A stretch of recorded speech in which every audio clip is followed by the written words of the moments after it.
Hello everyone, मेरा नाम है Dev Kumar Mandal and you are watching Toppers Guidance. देखिए, हम लोग जो सिक्योर 70/70 सीरीज चला रहे थे क्लास 12 फिजिक्स जैक बोर्ड के लिए, तो ये है आज आपका लेक्चर नंबर 36।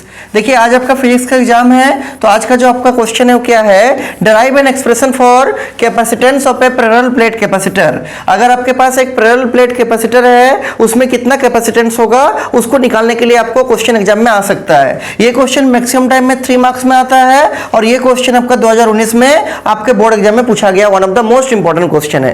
देखिए, समझते हैं कि आखिरकार इसको हम लोग ड्राइव कैसे करेंगे। देखिए, सबसे पहले इसका हेडिंग लिखिएगा, capacitance of A parallel plate capacitor. ये आपका एक पैरेलल प्लेट कैपेसिटर है जिसमें दो आइडेंटिकल प्लेट्स है, जिसमें चार्ज आपका प्लस क्यू दिया हुआ है, और जो बी वाला प्लेट है उसका आउटर सरफेस को हम लोग क्या कर दिए, इसको अर्थ कनेक्टेड कर दिए। इस दो प्लेट के बीच में जो डिस्टेंस है वो आपका स्मॉल डी है। ठीक है, इसमें अगर प्लस चार्ज है, इसमें क्या चार्ज आ जाएगा, माइनस चार्ज आ जाएगा। वही लिखे हैं। लेट ए एंड बी, इसका नाम दिए हैं, इसका नाम दिए हैं ए, इस प्लेट का नाम दिए हैं क्या, बी।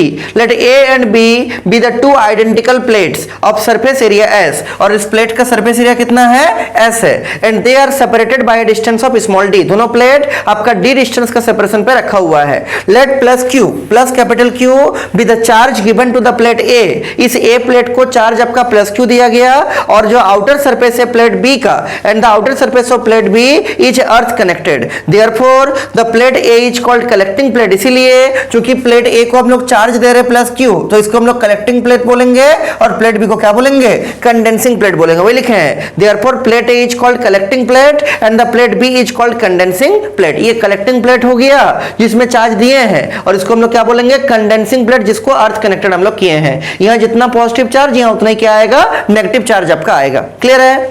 आगे सुनिए, हम लोग को इसका कैपेसिटेंस निकालना है।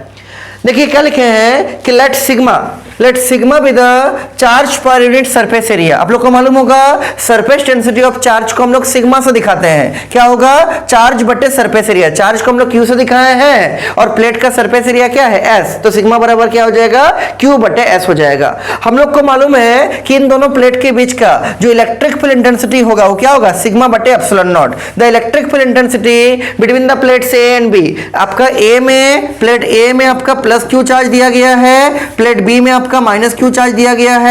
इसके बीच में आपका इलेक्ट्रिक फील्ड इंटेंसिटी का वैल्यू कितना होता है, सिग्मा बटे एप्सिलॉन नॉट। ये ऊपर वाला को इक्वेशन नंबर 1 कर दिए, नीचे वाला को इक्वेशन नंबर 2 कर दिए। अब सुनिए, इसके बीच का पोटेंशियल क्या होगा। तो पोटेंशियल का हम लोग पहले फॉर्मूला पढ़े हैं। ठीक है, क्या पढ़े हैं कि E बराबर होता है माइनस ऑफ dV बटे dr।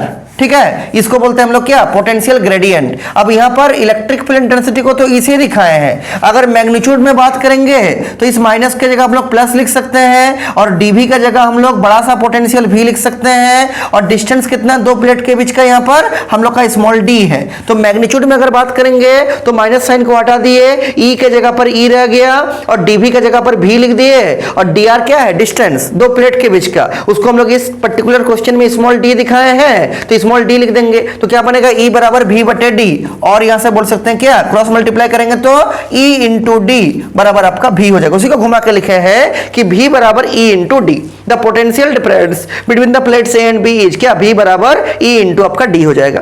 क्लियर है? अगला सुनिए, नीचे लिखे हैं using equation 2 we can write. Equation 2 का यूज करते हुए क्या लिख सकते हैं, मतलब E का जो वैल्यू आया था ना इक्वेशन 2 में, सिग्मा बाय एप्सिलॉन नॉट, इस sigma by epsilon not value को इसको यहां पर रख दीजिए E के जगह पर। तो क्या हो जाएगा, V के जगह V रहेगा, E के जगह क्या रखिएगा, सिग्मा बटे एप्सिलॉन नॉट, और D के जगह आपका D एज इट इज रहेगा। इसको हम लोग कर देंगे इक्वेशन नंबर 3। ठीक है, हम लोग कैपेसिटेंस का फॉर्मूला जानते हैं, उसका डेफिनेशन पढ़े हैं। C बराबर क्या होता है, C बराबर Q बटे V होता है। C बराबर क्या होता है, C is equal to Q बटे V होता है। तो C बराबर Q लिख दिए, और V के जगह भी जो V का वैल्यू मिला था ऊपर में, ये देखिए यहाँ पर जो V का हम लोग वैल्यू निकाले इक्वेशन नंबर 3 में, sigma into D by epsilon not, उसको यहाँ रख देंगे किसके जगह पर, V के जगह पर, सिग्मा इंटू डी बटे एप्सिलॉन नॉट। अब इसको सॉल्व करेंगे। सॉल्व कैसे करेंगे, सुनिए, ये जो एप्सिलॉन नॉट है ना, ये बाई का बाई में है, ये उलट के ऊपर चला जाएगा तो क्या होगा, Q इंटू एप्सिलॉन नॉट बटे सिग्मा इंटू डी। अब सिग्मा का भी वैल्यू हम लोग के पास है,